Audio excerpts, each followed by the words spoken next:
Donc là, vous voyez bien que ma colle est à l'état liquide. J'ai vérifié au préalable s'il n'y avait pas de grumeaux. Je prends donc toujours très chaude ma colle. Ma colle donc est à l'état liquide. Je vais la poser par exemple ici sur le coin. Voilà. La toile que vous voyez là est déjà tendue, hein, c'est la toile dont je vous avais montré tout à l'heure. On voit sur le pourtour, on voit bien sur le pourtour la couture qui a été faite avec les barres, les tiges rondes en alu qu'on peut retrouver qui sont enveloppées par le tissu. Donc j'ai fini plus ou moins que de la couture, hein, grossièrement, et j'ai fait le tour donc du châssis. J'ai tendu au préalable. Vous pouvez vous apercevoir qu'il y a des trous ici. Les trous permettent de faire passer, pour moi en tout cas, le fil, voilà, et de le faire sortir. Et j'ai préparé des, des boulons qu'on peut visser sur le bois. Je tends la toile, voilà, et je visse. Pour tendre une toile, on démarre toujours par le centre ici, et on va à l'opposé. On tend ici. Pareil ici, on tend ici, et on tend à l'opposé. Voilà, ainsi de suite. Je reprends celui-là qui est juste après le milieu, je tends ici et je vais à l'opposé. Je retends ici, ainsi de suite. Je reviens ici, à côté donc de la tension que j'ai faite au milieu, je prends celui-ci et je vais à l'opposé, ainsi de suite. Comme ça, tout le temps pour votre toile. La toile, quand elle n'est pas enduite, pas encollée, elle doit être déjà bien tendue, fortement tendue. Voilà, la colle après, et puis l'enduit après fait le reste pour le côté tambour. Voilà, donc la colle est ici. Bon, je ne vais pas encoller évidemment ma toile parce qu'elle a déjà été faite. Vous prenez votre pinceau large et vous trempez, vous vous tenez avec votre main gauche évidemment, là je tiens la caméra, et vous passez rapidement la colle, vous en remettez, vous passez rapidement, et ensuite tout de suite après, parce que la colle refroidit assez rapidement, vous prenez la palette, hein, la palette en fait permet tout simplement à ce que la colle pénètre bien dans les pores du tissu. Voilà, c'est comme ça que je procède. Voilà, comme ça, en diagonale, et voilà, une première couche a été faite, et vous laissez sécher 2-3 heures, et vous recommencez une deuxième fois. Donc j'ai préparé les ingrédients une fois avoir encollé votre toile avec la colle donc est translucide, hein. Je prépare un enduit. Alors un enduit à l'époque, il faut savoir que Vermeer, on doute qu'il préparait ses toiles, hein, parce que c'était commun à l'époque, c'était courant que les artistes se faisaient livrer leurs toiles pré-encollées ou encollées, voire même enduits.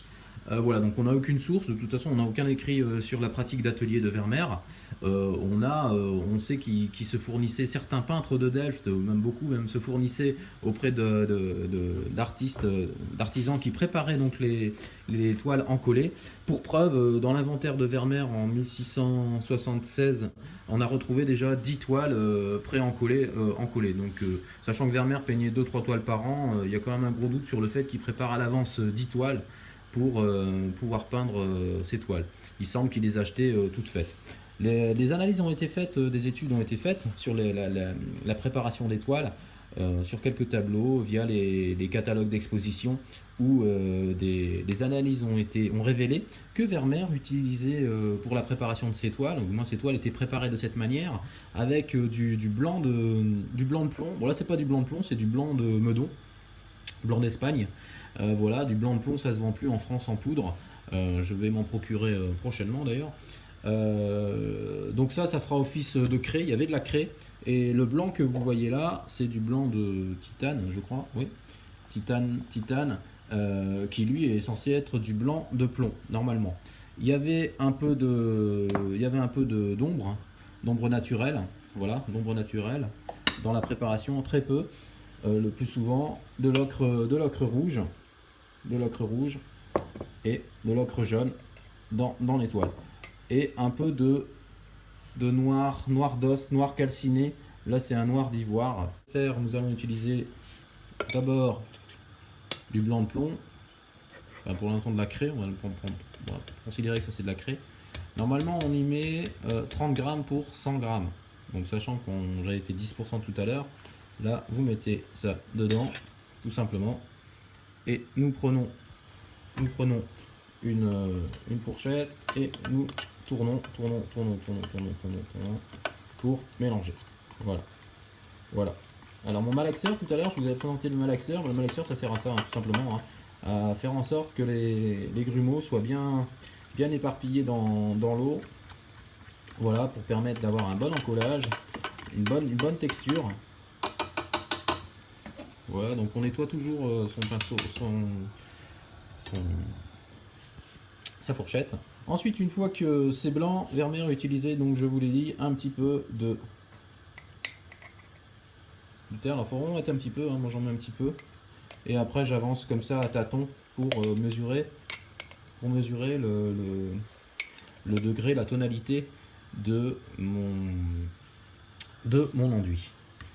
Voilà, donc là j'avais mis de la craie, on va considérer que c'était de la craie, et il y avait aussi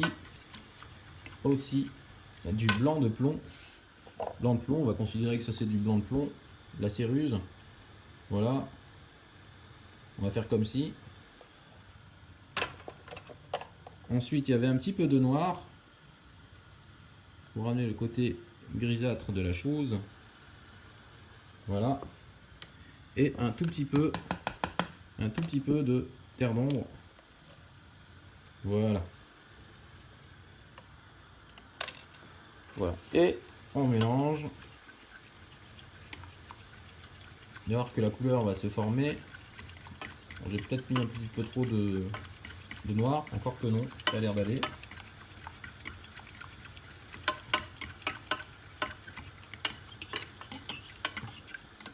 Bon, on peut considérer ça comme un gris. Je vous invite à utiliser une feuille de papier pour y tester la teinte. Une feuille de papier blanche, hein, tout simplement, pour y tester la teinte. Voilà. Voilà pour la préparation. On fait toujours attention à ce qu'elle soit toujours bien chaude. Voilà, on la met au bain-marie, toujours. Voilà, bon là elle est censée nager, hein. Là c'est parce qu'il y a presque plus d'eau. Et à la fin ça donne donc une pâte, ça donne une colle, hein, un enduit.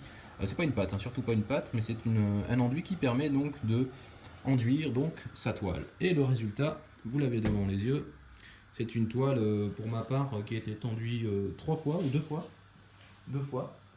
Donc même procédé là, on prend, on trempe, on passe rapidement le long. Voilà, peut-être même j'ai été jusqu'à la moitié, je suis allé jusqu'à la moitié, j'ai pas besoin jusqu'au bout. Et ensuite j'ai pris ma palette, et j'ai tiré pour en mettre partout, tout simplement. Voilà, en commençant bien par les bords et en allant jusqu'au bout. Voilà.